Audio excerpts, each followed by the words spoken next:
I'm 26 female and 7 months pregnant. The dad won't be involved, but I have a girlfriend who will be. There was no cheating.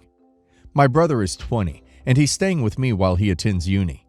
He's heading into his final year, where he'll be writing his dissertation. I own this 3-bedroom, 1.5-bath flat with a mortgage. The deal is, while my brother stays here, Dad pays the mortgage and I cover expenses, both of which are about £500 a month. I told my brother about the baby a couple months ago. He just sort of said, okay, and had no strong reaction, good or bad. I felt it was a little overwhelming, but didn't question it. A few hours later, he asked if he can still stay here when the baby comes, and I said of course he can, and that was it. About a month after that, he asked me about my childcare plans. I outlined my fairly comprehensive plan. He said that's good because he's not helping out. I said I didn't expect him to. Then, 2 nights ago, I finished up the nursery in the spare bedroom, though the baby probably won't be in there for at least a few months after the birth. Brother asked me what the nursery at my girlfriend's place looked like, and I responded that my girlfriend doesn't have a nursery at her place. My brother asked if that meant the baby would be here every night. I said that I'm the mother. Of course the baby will be with me. My brother then went off on one, saying I should have made that clearer because this is going to screw up his studies. Evidently, he thought that as I spent about half my time at my girlfriend's place pre-lockdown, this would continue, and me and the baby would also spend half our time at my girlfriend's place post-birth. I explained that as I am the birth mother, and I'm the one with enough space for the baby will be staying here every night. My brother then said that's unreasonable. He's doing his dissertation. How do I expect him to sleep with a screaming baby in the flat, function on the daily, or bring girls back to the flat? He then said that I should move out because I'm the one moving a baby in. Never mind that I literally own the flat. At this point, I told him that this is my flat, and he could either stop being a brat and leave off, or he could move out, but I'm not leaving my flat, and I'm not going to listen to him complain about free accommodation. He then told me to go duck myself and went to bed. I saw him this morning and he looked at me like he was waiting for something, but said nothing, so I kept quiet. Dad has since texted saying that my brother told him everything, and while I was in the right for most of the conversation, I lost the high ground when I called him a brat, told him to leave off, and rubbed the free accommodation in his face, and I should apologize for what I said. Am I the a-hole? If yes, I'll apologize. Info. To be clear, I made the initial down payment on my flat with money from my mom's side of my family. We're half siblings, different mothers. My monthly expenses are approximately £1,000. £500 of this is my mortgage, and £500 is food, bills, occasional maintenance, etc. Dad transfers me £500 per month to cover the cost of my brother living here, which then sits in my account until the mortgage comes out each month. My brother is not financially contributing. Dad is paying for him. I can afford to pay all of this on my own, and I did pay for it alone for over 3 years before my brother moved in. But since my brother moved in, expenses, mainly food, have gone up. So when Dad offered to contribute for as long as my brother is living with me, I accepted. Not the a-hole. He asked his pregnant sister to leave her home because a baby will affect him. That's pretty bratty. He either should stop complaining or move out. It's fine if he doesn't want to live around a newborn, but he doesn't get to tell you what to do in your own home. Not the a-hole. If it walks like a brat and talks like a brat, it's a brat. Your brother, who is living rent-free due to the generosity of you and your dad, took it upon himself to try and kick you and your baby out of your apartment. That's bratty. One caution. If you tell your brother to leave and he does, your dad may choose to stop paying your mortgage because the conditions have changed. It may be helpful to try and have another conversation without name-calling and ultimatums, as it sounds like on your current path, you might both lose out. Not the a-hole. Do not apologize at all.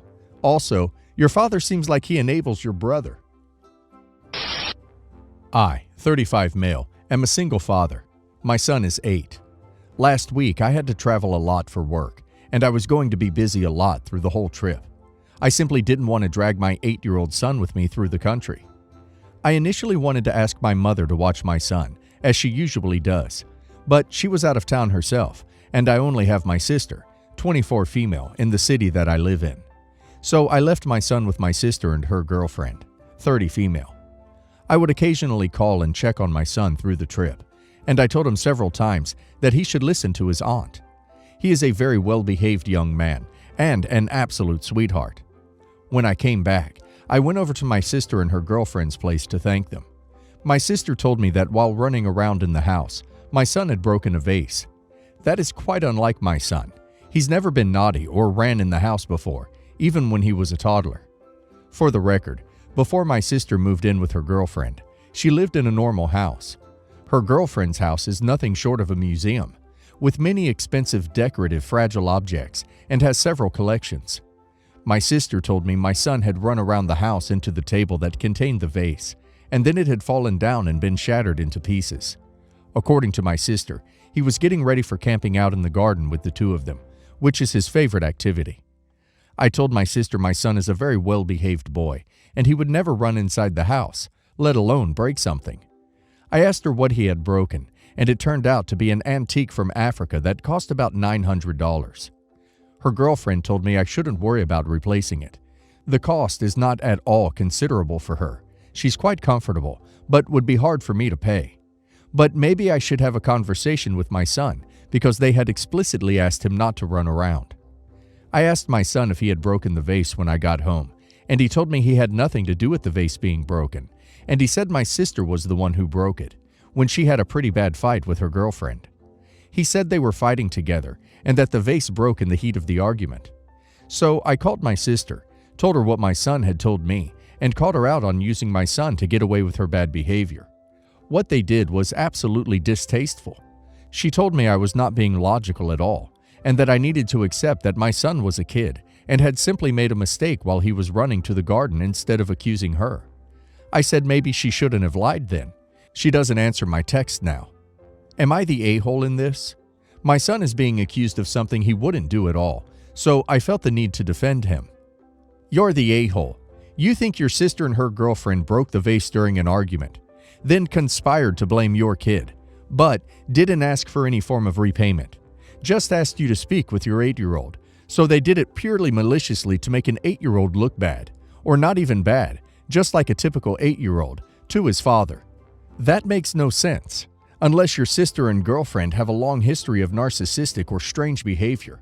You've picked a totally improbable series of events over the very probable possibility that your 8-year-old was acting out a bit in a new and different environment without his dad around. Edit. Or do you think your sister is lying to everyone? And in that case, why the "what they did was absolutely distasteful" statement? I don't really want to make a judgment here. What I want to say is this. No matter what happened, going forward, your sister should not be on the list of possible people to watch my kid. Either they have a house which is so fragile that a kid who is only low-key rambunctious got himself into trouble and broke a vase, or your sister and her wife had an argument which ended in a broken vase that your 8-year-old was present for or aware of, and that your sister and her wife then lied about. This is not a good place to leave your kid, no matter which option is true. This is not a good babysitting situation. You're the a-hole. This is standard golden child mentality. Your kid obviously broke the vase. Your sister wasn't seeking compensation, so she had no reason to lie. You're an a-hole for not believing your adult sister over a child. Kids misbehave and lie. He's 8. Of course he's running in the house. So, 15 male. Dad died not that long ago. It'll be 6 months next week. My mom moved us out of our house because she said it hurt her too much to be there, and now we're living in this new house for 2 months now, and I hate it. Last month, my 20-year-old sister told us she's pregnant, so now her and my mom are getting ready for a baby in the house. To be honest, I'm not really excited like them, but I thought whatever. Until yesterday. My sister told me I have to get rid of my dog before the baby comes. I asked her why, and she said because dogs are bad for pregnant women and newborn babies because they carry germs and parasites. I told her that's not true. I always bathe my dog. He has all his shots, and we take him to the vet regularly. He's also been around lots of babies before, and he's super friendly to them, so he can't be a danger to her baby.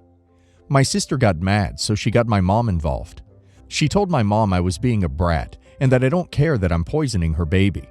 I told my mom I didn't want to get rid of my dog, My dad bought him for me as a puppy on my 9th birthday.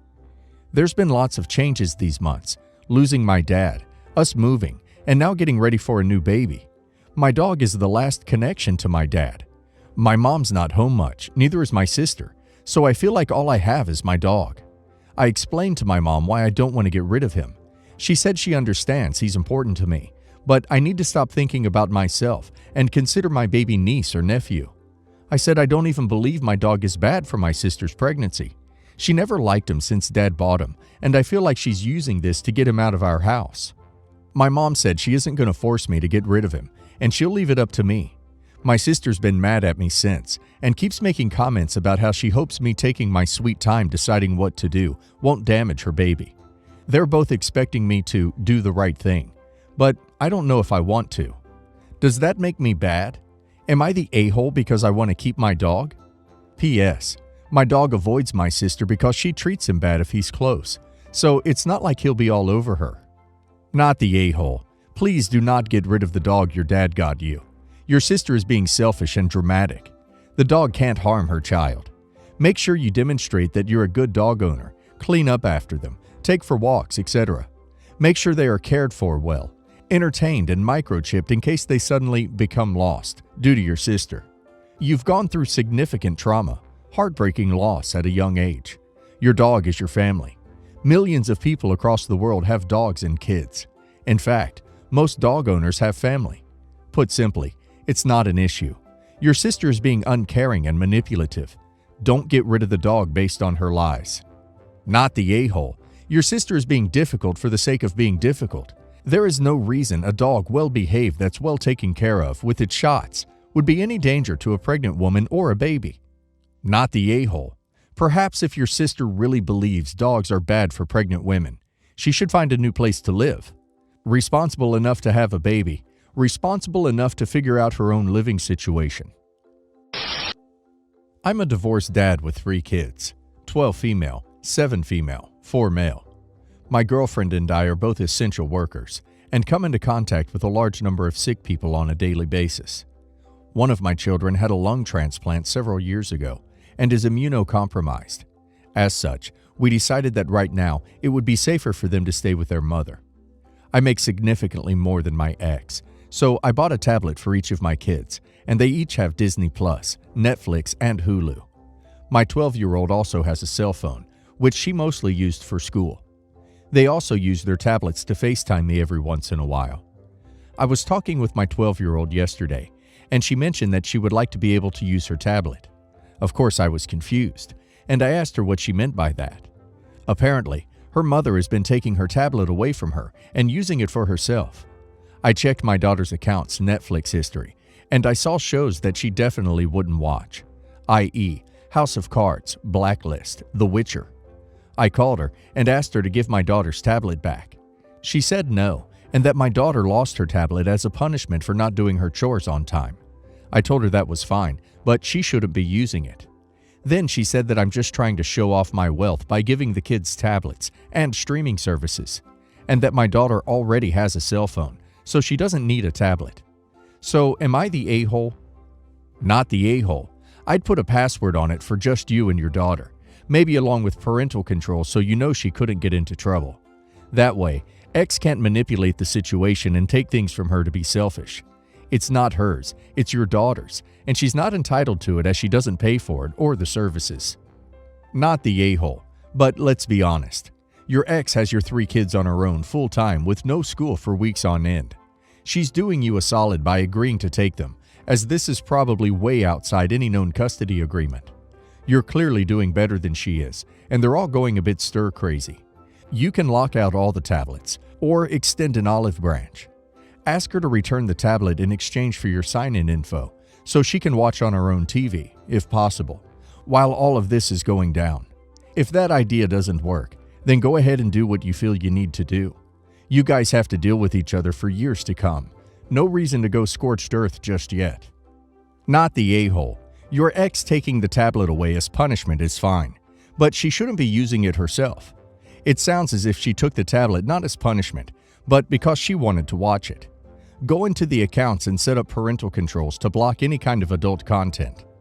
Edit. After talking to my daughter for a bit, she says that the chores she didn't finish were not setting the table how she likes it and not cleaning her room enough. It looks like my ex is just using whatever excuse she can to take the tablet away. Edit number 2. Okay, so I had a conversation with my ex. I never really considered that this might be stressful for her as well. We have a pretty decent co-parenting relationship, and I figured that it wouldn't be worth it to burn that down over Netflix.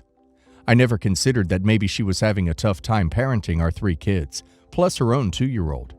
She told me that she really just needed the relaxation time, and admitted that it was wrong of her to take the 12-year-old's tablet away. My 12-year-old now has her tablet back. I decided that since I have a Netflix account, it wouldn't really hurt to just let her use it. My 29 female, husband, 26, and I have been married for over a year. We got married during the virus and had to postpone our wedding celebration. My husband is not very romantic and did not plan anything special for our proposal. We were camping when he suggested getting married in the city hall the following autumn. Since this was low-key and nothing special, he promised to make a sweet surprise, proposal-like, for me sometime in the future. Anyway, to this day, he never did organize that surprise. The issue arose 2 days ago when his friend called and explained that he intends to propose to his girlfriend in the city we reside. He invited us to go out with them and make some cute videos and photos of the proposal.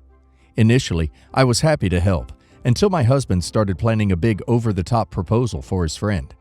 I started feeling disappointed that he did not put this much effort into proposing to me, and I immediately explained to him how I felt.